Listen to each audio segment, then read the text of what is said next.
Leviticus 7. These are the instructions for the guilt offering. It is most holy. The animal sacrificed as a guilt offering must be slaughtered at the place where the burnt offerings are slaughtered, and its blood must be splattered against all sides of the altar. The priest will then offer all its fat on the altar, including the fat of the broad tail, the fat around the internal organs, the 2 kidneys, and the fat around them near the loins, and the long lobe of the liver. These are to be removed with the kidneys, and the priest will burn them on the altar as a special gift presented to the Lord. This is the guilt offering. Any male from a priest's family may eat the meat. It must be eaten in a sacred place, for it is most holy. The same instructions apply to both the guilt offering and the sin offering. Both belong to the priest, who uses them to purify someone, making that person right with the Lord. In the case of the burnt offering, the priest may keep the hide of the sacrificed animal. Any grain offering that has been baked in an oven, prepared in a pan, or cooked on a griddle belongs to the priest who presents it. All other grain offerings, whether made of dry flour or flour moistened with olive oil, are to be shared equally among all the priests, the descendants of Aaron. These are the instructions regarding the different kinds of peace offerings that may be presented to the Lord. If you present your peace offering as an expression of thanksgiving, the usual animal sacrifice must be accompanied by various kinds of bread made without yeast, thin cakes mixed with olive oil, wafers spread with oil, and cakes made of choice flour mixed with olive oil. This peace offering of thanksgiving must also be accompanied by loaves of bread made with yeast. One of each kind of bread must be presented as a gift to the Lord. It will then belong to the priest, who splatters the blood of the peace offering against the altar. The meat of the peace offering of thanksgiving must be eaten on the same day it is offered. None of it may be saved for the next morning. If you bring an offering to fulfill a vow or as a voluntary offering, the meat must be eaten on the same day the sacrifice is offered, but whatever is left over may be eaten on the second day. Any meat left over until the third day must be completely burned up. If any of the meat from the peace offering is eaten on the third day, the person who presented it will not be accepted by the Lord. You will receive no credit for offering it. By then, the meat will be contaminated. If you eat it, you will be punished for your sin. Meat that touches anything ceremonially unclean may not be eaten. It must be completely burned up. The rest of the meat may be eaten, but only by people who are ceremonially clean. If you are ceremonially unclean and you eat meat from a peace offering that was presented to the Lord, you will be cut off from the community. If you touch anything that is unclean, whether it is human defilement or an unclean animal or any other unclean, detestable thing, and then eat meat from a peace offering presented to the Lord, you'll be cut off from the community. Then the Lord said to Moses, "Give the following instructions to the people of Israel. You must never eat fat, whether from cattle, sheep, or goats. The fat of an animal found dead or torn to pieces by wild animals must never be eaten, though it may be used for any other purpose. Anyone who eats fat from an animal presented as a special gift to the Lord will be cut off from the community. No matter where you live, you must never consume the blood of any bird or animal. Anyone who consumes blood will be cut off from the community." Then the Lord said to Moses, "Give the following instructions to the people of Israel. When you present a peace offering to the Lord, bring part of it as a gift to the Lord. Present it to the Lord with your own hands as a special gift to the Lord. Bring the fat of the animal together with the breast and lift up the breast as a special offering to the Lord.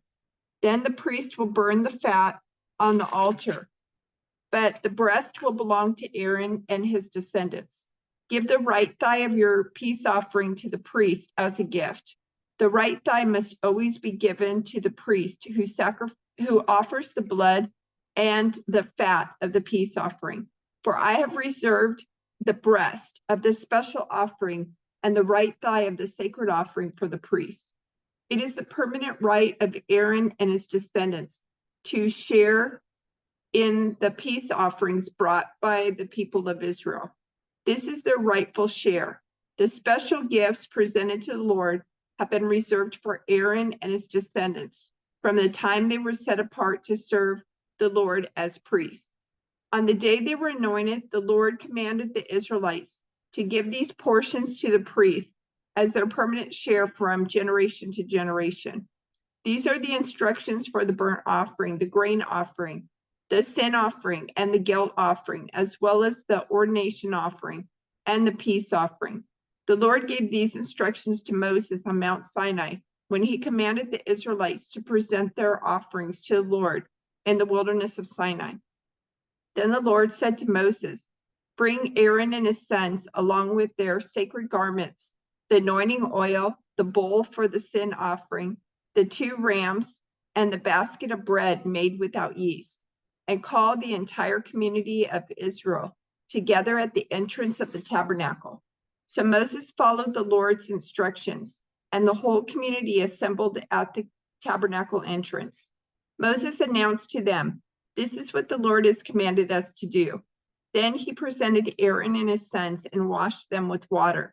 He put the official tunic on Aaron and tied the sash around his waist.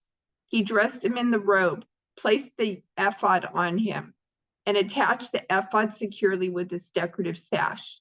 Then Moses placed the chest piece on Aaron and put the Urim and Thummim inside it.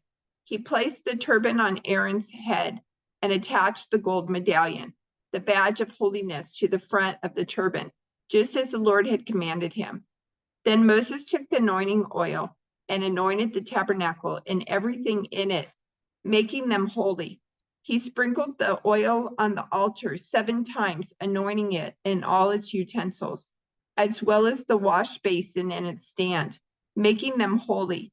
Then he poured some of the anointing oil on Aaron's head, anointing him and making him holy for his work. Next, Moses presented Aaron's sons.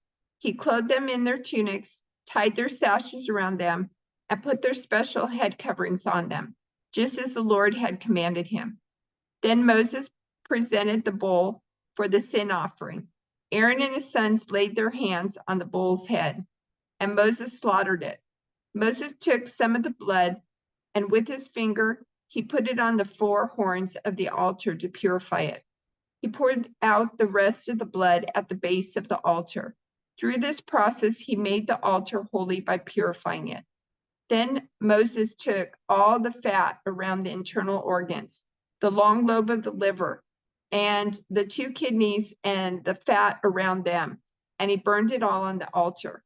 He took the rest of the bull, including its hide, meat, and dung, and burned it on a fire outside the camp, just as the Lord had commanded him. Then Moses presented the ram for the burnt offering. Aaron and his sons laid their hands on the ram's head, and Moses slaughtered it. Then Moses took the ram's blood and splattered it against all sides of the altar. Then he cut the ram into pieces, and he burned the head, some of its pieces, and the fat on the altar. After washing the internal organs and the legs with water, Moses burned the entire ram on the altar as burnt offering. It was a pleasing aroma, a special gift presented to the Lord, just as the Lord had commanded him. Then Moses presented the other ram, which was the ram of ordination. Aaron and his sons laid their hands on the ram's head, and Moses slaughtered it. Then Moses took some of its blood and applied it to the lobe of Aaron's right ear, the thumb of his right hand, and the big toe of his right foot. Next, Moses presented Aaron's sons and applied some of the blood to the lobes of their right ears, the thumbs of their right hands, and the big toes of their right feet. He then splattered the rest of the blood against all sides of the altar. Next, Moses took the fat, including the fat of the broad tail, the fat around the internal organs, the long lobe of the liver, and the 2 kidneys and the fat around them, along with the right thigh. On top of these, he placed a thin cake of bread made without yeast, a cake of bread mixed with olive oil, and a wafer spread with olive oil. All these were taken from the basket of bread made without yeast that were placed that was placed in the Lord's presence. He put all these in the hands of Aaron and his sons, and he lifted these gifts as a special offering to the Lord.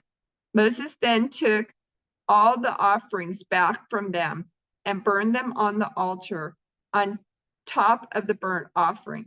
This was the ordination offering. It was a pleasing aroma, a special gift presented to the Lord. Then Moses took the breast and lifted it up as a special offering to the Lord. This was Moses' portion of the ram of ordination, just as the Lord had commanded him.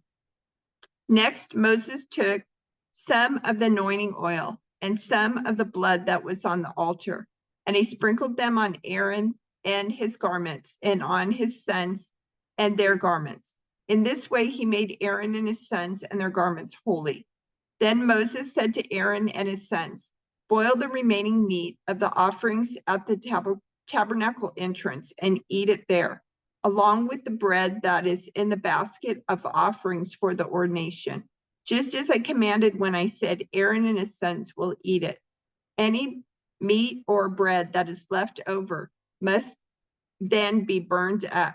You must not leave the tabernacle entrance for 7 days, for that is when the ordination ceremony will be completed. Everything we have done today was commanded by the Lord in order to purify you, making you right with him.